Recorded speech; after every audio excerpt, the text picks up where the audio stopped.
ప్రజా ప్రభుత్వం ఆధ్వర్యంలో వ్యవసాయ పండుగ కార్యక్రమం సందర్భంగా భూత్పూర్ అమిస్తాపూర్ లో గ్రౌండ్ లో ఏర్పాటు చేసిన డెమో ఎగ్జిబిషన్ కార్యక్రమాన్ని క్షుణ్ణంగా పరిశీలించిన నాగర్ కర్నూలు పార్లమెంట్ సభ్యులు డాక్టర్ మల్లు రవి మాట్లాడుతూ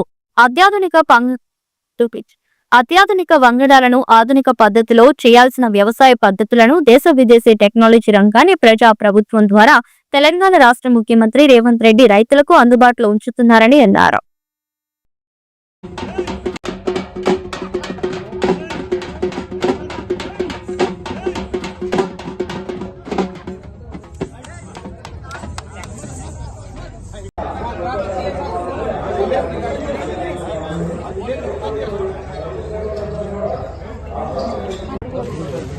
Didn't